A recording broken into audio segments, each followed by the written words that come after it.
Hey, class, welcome back. Today we are talking about still the Great Depression. And during the Great Depression came about a big swing in crimes and criminals during this time. As you see here, this is Al Capone right here. He ran this bootlegging operation that made about $50 million a year. You had Bonnie and Clyde. You had all kinds of criminals and crimes that went on. Crimes shot up during the Great Depression and during the 20s whenever they did Prohibition. So that's what we're talking about today: crimes and criminals of the Great Depression. You may think that the tough times of the Great Depression will cause people to turn to crime. It wasn't necessarily the case, although there was a lot of crime statistics from there. Most historians agree that crime rates did not increase during the Great Depression, and some would suggest it even went down, but it may have been because people were hard up. They were so hard up because they were down on their luck. They didn't likely steal from each other because of that, because everybody was so. But we're going to talk a little bit about all these criminals that came about during this day and age. And a lot of them were looked at as heroes, especially the bank robbers of that day, because they felt like, hey, the banks were what robbed us of our money. A lot of people did. So did crime increase during the Depression? At first, you may think that the tough times of the Great Depression would cause people to turn to crime. However, that wasn't necessarily the case. Although there aren't a lot of crime statistics from the era, most historians agree that crime rates did not increase during the Great Depression. Some suggest that crime even went down. This may have been because so many people were hard up, they were less likely to steal from each other. The crime in movies became a big deal during this time. They kind of glorified the gangsters and the criminals during this time. At the start of the Great Depression, there had gangster movies such as Scarface, such as The Public Enemy. It made a criminal look cool, and it was a good way to make a living. But around 1934, there were new laws that were put in place that put restriction on movies to where they could not make the criminals look like heroes during that time. Crimes in the movies. Crime became somewhat glorified by the movies at the start of the Great Depression. Gangster movies such as Scarface and The Public Enemy made being a criminal look cool and a good way to make a living. Around 1934, new laws were put in place that put restrictions on movies. One rule was that movies could not make criminals look like heroes. All right, so there was lots of famous 1930s criminals. All right, organized crime leaders, bank robbers. They often made the front page news, and many of these criminals became really famous during the Great Depression years. Because some people looked at them as heroes. And like I said before, it was really true of bank robbers, because people blamed greedy banks for taking away their homes and for causing the Great Depression. So they made them, they looked at these bank robbers as heroes a lot of times. People did. Famous 1930s criminals. Organized crime leaders and bank robbers often made the front page news. Many criminals became very famous during the Great Depression. In some cases, people looked at them as heroes. This was especially true with bank robbers, as many people blamed greedy banks for taking away their homes and for causing the Great Depression. All right. Then you had Al Capone. This is Al Capone, a picture of him right here. He was an organized crime boss in Chicago. All right. And he became rich during Prohibition. All right. When alcohol was illegal, running an illegal alcohol ring. Okay. Many people thought Capone as a Robin Hood type figure, because he gave to these charities and he helped the poor during this time. And he was, they couldn't get him. He was really not a good guy at all. Okay. But, they couldn't get him because he did some murders and did some other things too, but they couldn't get him on that. But they got him, Elliot Ness, they got him for tax evasion in 1932. And, he was sent to jail for a few years. Al Capone. Al Capone was an organized crime boss in Chicago. He became rich providing illegal alcohol during Prohibition, when alcohol was illegal. Many people thought of Capone as a Robin Hood type figure because he gave to charities and helped the poor. Capone was sent to federal prison in 1932 for tax evasion. Oh, then you had Bonnie and Clyde pictured right here. They robbed banks, they stores, gas stations, they murdered people. All right, but they were looked upon as heroes. They were looked upon as heroes, and it made them famous throughout America until they were gunned down by police in 1934. Bonnie and Clyde.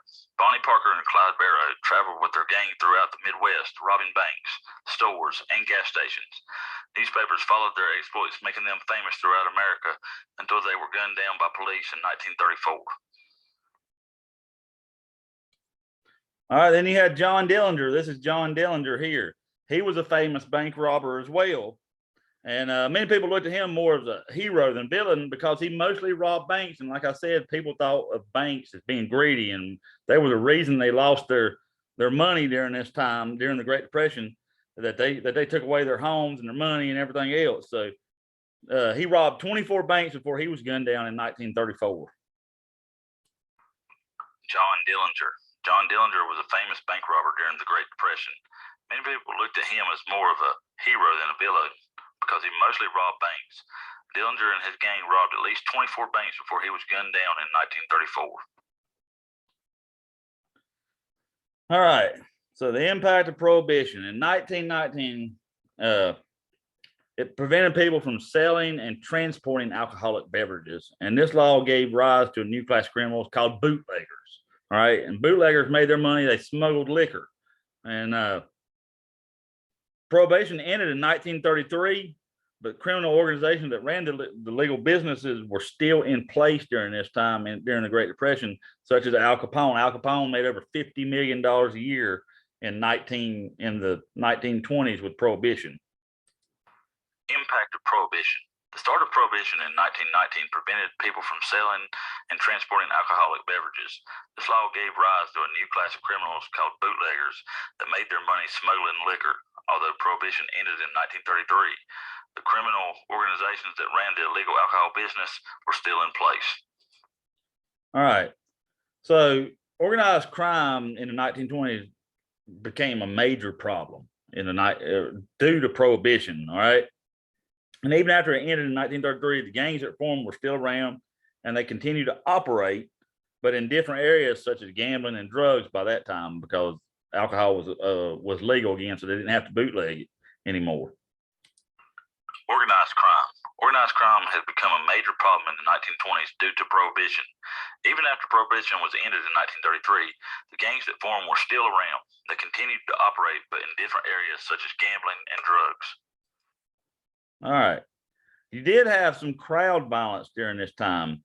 There were a problem in the early part of the Great Depression. There was a clash between police and communist marchers in New York City in 1930. All right. Then in 1932, around 20,000 World War I veterans, they were called the Bonus Army. They wanted their bonus pay from World War I because it was during the Great Depression and they needed the money. You know, they needed that money while they looked for jobs and stuff. So President Hoover had them removed, and several were injured or killed during this clash. So the crowd violence eased once Franklin D. Roosevelt was elected. People did not like Hoover during this time. They blamed him for stuff too. And Hoover didn't really have a whole lot to do with it, but we'll get more into that bonus army here before too much longer in our lessons. So crowd violence. Crowd violence and mobs were a problem in the early part of the Great Depression. There was a clash between police and communist marchers in New York City in 1930. There was also food riots that occurred in many cities in 1930 and 1931. In 1932, around 20,000 World War I veterans called the Bonus Army marched on Washington, D.C., asking for their bonus pay. When President Hoover had them removed, several were injured or killed in the clash. The crowd violence eased once Franklin D. Roosevelt was elected. All right, our comprehension questions. Let me move this up so I can see. What form of entertainment was not allowed to make criminals look like heroes during the Great Depression? Was it A, movies, B, radio, or C, horse racing?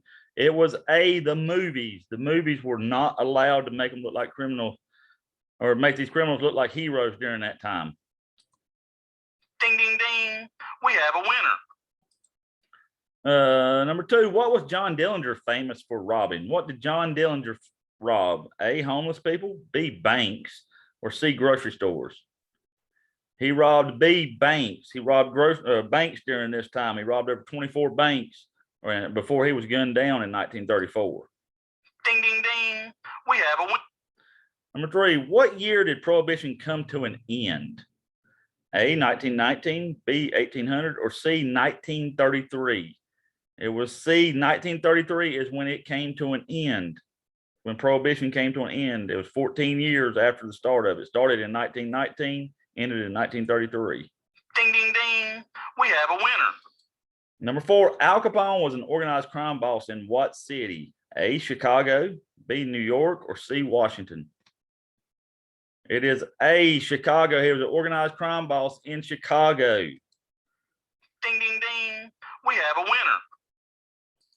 And our last one, which couple made headlines robbing banks and was later gunned down in 1934 as well? Was A, JFK and Jackie,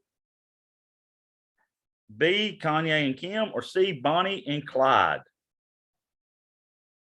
It was C, Bonnie and Clyde. They Ding, were ding, also ding. gunned down. We have a winner. They were also gunned down. All right. That is it for Crimes and Criminals for the Great Depression. I will see you back next time. You all have a very good day.